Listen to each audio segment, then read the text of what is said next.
अस्सलाम वालेकुम व्यूअर्स, कैसे हैं आप लोग? सब उम्मीद है सब खैरियत से होंगे। आज मैं बना रही हूँ मूंग की खुश्का दाल, जो बन के बहुत मज़ेदार तैयार होती है और ये हम सहरी में भी बड़े शौक़ से खाते हैं।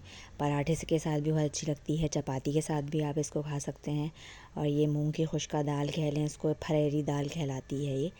तो चलें आएँ देखते हैं ये बनाते कैसे हैं, और बनाते भी बहुत आसान तरीके से बन जाती है।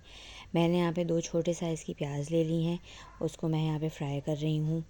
और यहाँ पे मैंने टमाटर और हरी मिर्चों का 2 टमाटर और हरी मिर्चों का पेस्ट बना लिए। प्याज यहाँ पे मेरी ब्राउन हो गई थी, मैंने इन सब को ग्राइंड कर लिया है। अब मैं उसी तेल में डाल रही हूँ जिसमें मैंने प्याज को फ्राई किया था। अब टमाटर वाले पेस्ट को मैंने यहाँ पे शामिल कर दिया है, प्याज भी मैंने इसमें शामिल कर दी है। अब इसमें मैं कुछ मसाले डालूँगी।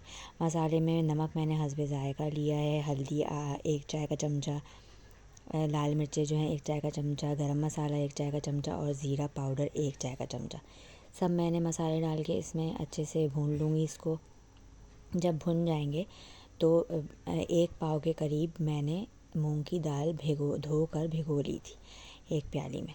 तो जब ये मसाले भुन जाएंगे तो फिर हम जो है वो दाल इसमें शामिल कर देंगे। मसाला यहाँ पे अच्छे से भुन गया है। यहाँ पे मैंने दाल को शामिल कर दिया है। अब यहाँ पे बिल्कुल हल्की आंच पे इसको हम दम से थोड़ी सी तेज़ आंच पे इसको हम पहले पकाएंगे। जब ये थोड़ी सी खुश्क होने लग जाएगी तो फिर हम इसको बिल्कुल दम वाली फ्लेम पे कर देंगे। अब यहाँ पे जो है दाल देख सकते हैं थोड़ी सी गल चुकी है। यहाँ पे मैं इसको मज़ीद ढक दूँगी। अब ये इसके गल जाने के बाद मैं इसको पानी खुश्क हो जाएगा तो फिर मैं इसको बिल्कुल दम वाली आंच पे रख दूँगी।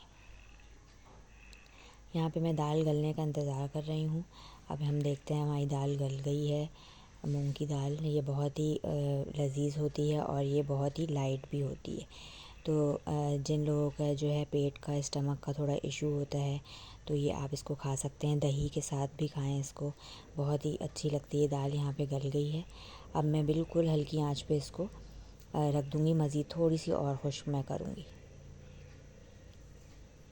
ये मैंने निकाली है दाल, इसको मैं अब गार्निश करूँगी। हरे धनिए की पत्तियों के साथ करें, हरी मिर्चों के साथ करें, या फिर मैंने यहाँ पे हरी प्याज का इस्तेमाल किया है। हरी प्याज भी बहुत अच्छी लगती है इसके साथ टेस्ट में। देखिए अब मैं इसमें थोड़ी सी स्प्रिंकल कर दूँगी हरी प्याज। तो आप लोग भी ये ट्राई करें और पराठे के साथ इसको खाएं, बहुत ही मज़े की लगती है।